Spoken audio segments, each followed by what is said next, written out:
कल देखे थे कि भूमध्य रेखा जहाँ पर है या 0 डिग्री अक्षांश, इधर लिखते हैं, दिख रहा है भूमध्य रेखा, ठीक है। यहाँ पर गर्मी अधिक है लगभग वर्ष भर, इसलिए यहाँ पर निम्न वायुदाब पाया जाएगा, ठीक है। क्या होगा? निम्न वायुदाब या लो प्रेशर इसको लिख देते हैं, ठीक। और 30 अंश अक्षांश के पास हवाएं नीचे बैठती हैं, इस वजह से यहाँ पर उच्च दाब का विकास हुआ है, यहाँ पर उच्च दाब होगा, ठीक है। और ध्रुवीय क्षेत्रों में बर्फ जमने की वजह से उच्च दाब होगा, यहाँ उच्च दाब है, यहाँ भी उच्च दाब होगा, ठीक। और यहाँ निम्न दाब होगा, यहाँ भी निम्न दाब होगा। कल इतना बता दिए थे, ठीक है, बताए थे ना किस कारण से है, अभी उस पर नहीं जाते हैं, ठीक। कल वाले वीडियो में जाके देख लेना कि किस कारण से यहाँ उच्च वायुदाब है, यहाँ निम्न वायुदाब है, ठीक है। निम्न वायुदाब में क्या होता है कि पवन ऊपर उठती है, पवन ऊपर, अरे वायु जो है निम्न वायुदाब क्षेत्रों में वायु ऊपर उठती है, ठीक है, यानी कि ऊर्ध्वाधर विस्थापन होता है। वास्तव में होता क्या है भूमध्य रेखा पर, इसको पहले लिख ले, 30 अंश, 60 अंश और ये 90, ये भी 90, ये 60, यहाँ पे हाई प्रेशर, ठीक है। अब देखो निम्न वायुदाब वाले क्षेत्र में पवन गर्म हो जा रही है, गर्म होके ऊपर उठ जा रही है, ठीक है।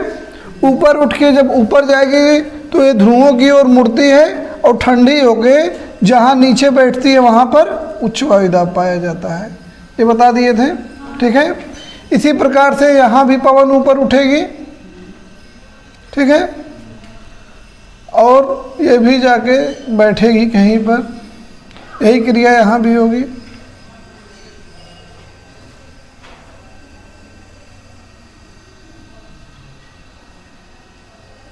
ठीक है। लगभग ये पूरे विश्व में यही चलता रहता है। तो अब देखो वायुदाब पेटियाँ और ये पवन तंत्र लगभग स्थायी हैं, तो इसे कहते हैं अस्थायी वायुदाब पेटियाँ या इसी को पवन तंत्र, ठीक है। क्योंकि वो जिन कारणों से बन रही हैं वह कारण जो है अस्थायी हैं, इस वजह से ये पवन तंत्र भी लगभग अस्थायी होता है, ठीक है। और पूरे ग्लोब पर है तो इसे सनातनी भी कहा जाता है, मतलब हर जगह है पूरे ग्लोब पर, ठीक। अब देखो इसकी वजह से यहाँ पर लो प्रेशर जहाँ पर है, जब वायु वहाँ से हट जाएगी तो वहाँ का जगह खाली हो जाएगा कि नहीं, और जहाँ पर वायु नीचे गिर रही है वहाँ पर वायु की अधिकता होगी, तो जहाँ पर जगह खाली हो गई वायु की वहाँ आसपास का क्षेत्र से वायु आएगी उसको भरने के लिए कि नहीं आएगी ना। तो इस वजह से जो है उच्च वायुदाब से निम्न वायुदाब की ओर पवन चलने लगेगी, ठीक है, चलेगी, समझ में आया। लेकिन पृथ्वी अपने धुरी पर घूर्णन कर रही है, घूर्णन करने के कारण उस पर विक्षेप बल लगेगा। जैसे कोई भी चीज़ घूम रही है तो उस पर एक बाहर की तरफ बल लगता है, उसे अभिकेंद्री बल कहते हैं या उसे विक्षेप बल कहते हैं, ठीक है। इस विक्षेप बल के कारण जो है पवन अपनी जो है दिशा से विचलित हो जाती है, उत्तरी गोलार्ध में अपने दाहिनी ओर मुड़ेगी और दक्षिणी गोलार्ध में अपने बाईं ओर, ठीक है। ये जो बात है ये बताया था एक वैज्ञानिक थे, उनका क्या नाम था, कोरियालिस, ठीक है। इसी कोरियालिस फ्रांसीसी वैज्ञानिक थे, उन्होंने इस बात को बताया था और कोरियालिस के नाम पर ही इस विक्षेप बल का नाम पड़ गया कोरियालिस बल। अब पूछा जाएगा क्वेश्चन कि पवनें जो होती हैं जब उच्च वायुदाब से निम्न वायुदाब की ओर जाती हैं तो क्यों विक्षेपित होती हैं, तो कोरियालिस बल के कारण, ठीक है, अपने मार्ग से थोड़ा भटक जाती हैं। जैसे देखो इसको हम एक और उदाहरण से समझ सकते हैं। मान लो ये कोई पानी बह रहा है किसी चैनल में, ठीक है।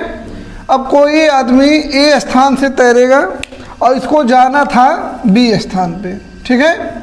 इसमें पानी बहुत तेज बह रहा है, यहाँ से मान लो कोई आदमी तैरेगा, इसको बी पर जाना, अगर ये सीधे तैरेगा तो यह अपने मार्ग बी पर पहुँच पाएगा? अगर बहुत तेज है तो क्या होगा, थोड़ा सा विचलित हो जाएगा कि नहीं, ये बी पर पहुंचने के बजाय सी पर पहुंच जाएगा, थोड़ा सा तिरछा जाएगा। उसी तरह पवन ने देखो यहाँ पर चलना था इधर, ये थोड़ा उल्टा मार रही, मतलब इधर वो बल कार्य कर रहा है इधर की दिशा में, ठीक है। तो इसको आना था नीचे, वो चला आया इधर, इसको जाना था वहाँ तो ये भी चला आया इधर, ठीक है। समझ में आया? इन पवनों को क्या कहते हैं, इन पवनों को क्या कहेंगे? व्यापारिक पवन, व्यापारिक पवन, ठीक है। अब देखो इनकी दिशा क्या है, लगभग दक्षिण पूर्व से उत्तर पश्चिम की ओर है कि नहीं, है ना। अब देखो यहाँ भी हाई प्रेशर है, यहाँ भी लो प्रेशर है, तो यहाँ से पवन यहाँ के लिए निकलेगी कि नहीं, जाएगी, लेकिन फिर वही कोरियालिस बल कार्य करेगा, और कोरियालिस बल कार्य करेगा तो इनकी वास्तविक दिशा ये हो जाएगी, जो रेड कलर का बना रहे हैं वास्तविक दिशा हो जाएगी, ठीक है। इसी तरह यहाँ भी कुछ इस प्रकार से ये पवनें बहने लगेंगी। समझ में आया कि नहीं? आ रहा है ना समझ में? अब देखो इनकी दिशा लगभग दक्षिण पश्चिम है, तो इसको पश्चिम मान लेते हैं, और पश्चिम मानने के आधार पर इसका नाम रख दिया जाता है पछुआ पवन, पछुआ पवन, ठीक है। ऊपर का भी हो गया पछुआ पवन और नीचे भी हो गया पछुआ पवन, ठीक। अब देखो यहाँ पर एक पवन और फिर चलेगी, यहाँ ध्रुवीय क्षेत्रों में उच्च दाब है ठंड की होने की वजह से, और यहाँ से इधर दिशा में पवन चलेगी, और यहाँ इधर से इधर दिशा में पवन चलेगी, ठीक है। समझ में आ रहा है? इसकी वजह से क्या होगा, इसके जो है ठंडी और गर्म हवाएं आके मिलेंगी, जिससे शीतोष्ण चक्रवात बनता है। या पिछले पाठ में हम पढ़ाए थे कि तापमान व्युत्क्रमणता पढ़ाए थे ना, ठंडी वायु राशि और गर्म वायु राशि आकर मिल रही थी ना, तो यहाँ कहीं दिख रहा है ठंडी और गर्म आके मिले, यहाँ देखो मिल रही है कि नहीं, ये गर्म है, यहाँ से आ रही है 30 अंश के आसपास से, यहाँ पे मरुस्थल पाए जाते हैं रेगिस्तान, और यहाँ एकदम बर्फ पाया जा रहा है, तो बर्फ वाले क्षेत्र से जाएगी तो एकदम ठंडी वायु होगी, और यहाँ से आएगी तो गर्म वायु होगी, तो वहाँ पे ताप व्युत्क्रमणता की संभावना है कि नहीं, है ना, ठीक है। तो ऐसे ही देख के पढ़ना है। ये हो गया, समझ में आया? इस पवन का नाम रख देंगे, चूंकि ध्रुवीय क्षेत्र से बह रही है तो इसका नाम हो गया ध्रुवीय पवन, ठीक है। और ये भी हो गया ध्रुवीय पवन, ठीक है। अब देखो देखो अब क्या हो रहा है, ये जो हवा ऊपर गई थी ये पूरा एक चक्र बन जा रहा है कि नहीं, यहाँ से देखो पवनें यहाँ चली जा रही हैं, और यहाँ, तो ये जो चक्र बन रहा है इसकी वजह से, यहाँ भी मिला देते हैं, यहाँ एक चक्र बन रहा है, इस चक्र का नाम क्या है, देखो एक इसका नाम रख देते हैं, ये 2 ये 3, ऊपर भी 1 2 3, तो पहला वाला जो चक्र है इसका नाम है हेडली। एक वैज्ञानिक थे हेडली, उन्हीं ने इसका पता लगाया था, तो इस नाते इसका नाम हो गया हेडली सेल या हेडली कोष, कोष्ठ हो गया, या हेडली कोष, कोष्ठ लिख लो सेल, ठीक है। ये फेरल नामक जो है वैज्ञानिक थे, जो पहला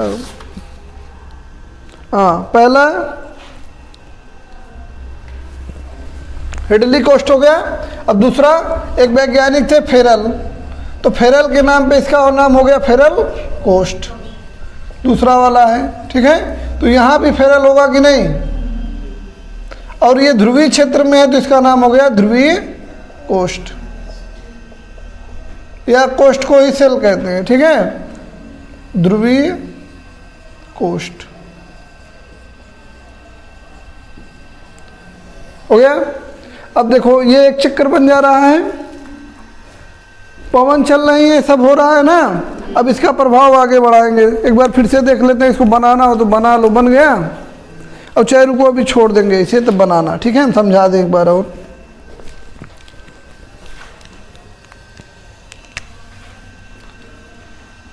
ध्यान से देखो, अभी बनाना मत, कहीं इधर उधर ध्यान मत भटकाना, 2 मिनट लगेगा। देखो, सूर्य की किरणें हैं अधिकतर भूमध्य रेखी वाले क्षेत्र में रहती हैं, इस कारण से भूमध्य रेखा पर सबसे अधिक गर्मी पड़ेगी। सबसे अधिक जब गर्मी पड़ेगी भूमध्य रेखा पर, तो यहाँ की हवा गर्म हो जाएगी और गर्म होकर ऊपर उठेगी। ऊपर उठेगी तो वहाँ का जगह खाली होगा, जिससे कि वायुदाब वहाँ कम हो जाएगा, जिससे निम्न वायुदाब वाला क्षेत्र बन जाएगा। वायुदाब कम हो गया अर्थात लो प्रेशर, या उसी को हिंदी में कहेंगे निम्न वायुदाब। समझ में आया? दूसरा देखो, सूर्य की किरणें सबसे तिरछी कहाँ पड़ती हैं? ध्रुवों पर सबसे तिरछी पड़ती है ना। अब ध्रुवीय क्षेत्र में क्या हो गया, यहाँ पर उच्च वायुदाब बन गया, क्योंकि वहाँ सबसे अधिक ठंडी है, बर्फ जमी है, तो वायु भारी हो गई ठंडी हो गई, तो यहीं पर पड़ी हुई है, तो इसे क्या कहेंगे? उच्च वायुदाब का क्षेत्र, ध्रुवीय उच्च वायुदाब का क्षेत्र। ठीक, ये दोनों समझ में आया। अब बीच वाले को देखो कैसे बनते हैं। इसका नामकरण है उपोष्ण। ये उष्ण क्षेत्र है, ये उष्ण से थोड़ा सा दूर है, तो इसका नाम है उपोष्ण। ठीक है, यहाँ लिख देते हैं उपोष्ण उच्च वायुदाब का क्षेत्र। कैसे बना? जो यहाँ से पवन ऊपर उठी थी, ऊपर गई, ठंडी हो गई, और ठंडी होकर लगभग 30 डिग्री के आसपास ये नीचे बैठती है। तो जहाँ नीचे बैठेगी वहाँ उच्च दाब बनेगा कि नहीं बनेगा? तो इधर भी 30 डिग्री के आसपास, इधर भी 30 डिग्री के आसपास उपोष्ण उच्च वायुदाब। और ये इसका नाम है उपध्रुवीय। उपध्रुवीय निम्न वायुदाब। निम्न वायुदाब क्यों हो रहा है ये भी देख लेते हैं। पृथ्वी के घूर्णन के कारण उसमें को जो है विक्षेप बल लगता है या कोरियालिस बल लगता है। ठीक है, और कोरियालिस बल का मान सर्वाधिक, ध्यान से देखना, कोरियालिस बल का मान सर्वाधिक जो है कहाँ होता है? ध्रुवों पर। यहाँ भी सर्वाधिक होगा, यहाँ भी सर्वाधिक होगा। ठीक है, और सबसे कम कहाँ होता है? भूमध्य रेखा पर। भूमध्य रेखा पर कोरियालिस बल का मान 0 होता है। अगर भूमध्य रेखा है तो इसका मान 0 होगा। ठीक है, और ध्रुव है तो अधिकतम होगा। ठीक है, अब देखो इसी कारण से पवन जो है, अरे यहाँ की जो वायु होती है घूर्णन बल के कारण ये या अपकेंद्रीय बल के कारण या कोरियालिस बल के कारण ये बाहर निकलने की कोशिश करती है। ठीक है, अपकेंद्रीय बल लगता है ताकि विक्षेप बल, जैसे कल बताए थे कि ग्लोब के ऊपर अगर हम पानी से कुछ टुकड़े को कागज़ के चिपका दें और ग्लोब को जोर से घुमाएंगे, तो जो उस पर कागज़ का टुकड़ा चिपका होगा वह बाहर की ओर निकलेगा। अगर वह बहुत बढ़िया से चिपका होगा फेविक्विक की तरह तो वह नहीं निकलेगा, लेकिन अगर पानी से चिपका है या हल्के से चिपका है तो बाहर की ओर फेंका जाएगा। तो जो वायुमंडल होता है भारत, जो वायुमंडल का जो क्षेत्र है वह कुछ ऐसे ही ढीला ढाला चिपका है। तो पृथ्वी के घूर्णन के कारण सर्वाधिक बल तो यहाँ लग रहा है, लेकिन वहाँ की वायु, ध्रुवीय क्षेत्रों की वायु बहुत ठंडी है, इसलिए वह विक्षेपित नहीं हो पाती है। लेकिन उसके नीचे थोड़ा उपध्रुवीय क्षेत्रों में क्या होगा, यह वायु ठंडी मतलब थोड़ी गर्म हो जाती है, जिसके कारण विक्षेपित हो जाती है। यहाँ की वायु उठकर ऊपर जाएगी। ठीक है, ऊपर जाएगी तो यहाँ पे क्या हो जाएगा? निम्न वायुदाब बन गया। नीचे भी निम्न वायुदाब बन गया। समझ में आया? अब देखो, जहाँ निम्न वायुदाब बनेगा वहाँ पे वायु कम हो जाएगी, हवा कम हो जाएगी, तो दूसरे जगह की हवा उसको भरने के लिए वहाँ जाएगी। तो जब गति करती हुई हवा जाती है तो उसे पवन कहते हैं। जब देखो वायु है, अगर इसमें क्षैतिज गति है, गति तो है, अगर क्षैतिज है तो इसे पवन कहते हैं। ठीक है, और अगर ऊर्ध्वाधर है तो इसे वायु कहते हैं। पवन को विंड कहते हैं और वायु को एयर कहते हैं। ठीक है, समझ में आया? तो यहाँ से पवनें चलने लगेंगी, उपोष्ण क्षेत्र से भूमध्य रेखी क्षेत्र की ओर पवनें चलेंगी, यहाँ भी उपोष्ण क्षेत्र से भूमध्य रेखी ओर की पवनें चलेंगी। ठीक है, इसका नामकरण किया गया है व्यापारिक पवन। क्या नाम है? व्यापारिक पवन। ठीक है, ऐसे ही उपोष्ण क्षेत्र से उपध्रुवीय क्षेत्र की ओर जो पवनें चलेंगी उसे कहेंगे पछुआ पवन, ठीक है, दोनों गोलार्धों में चलेंगी।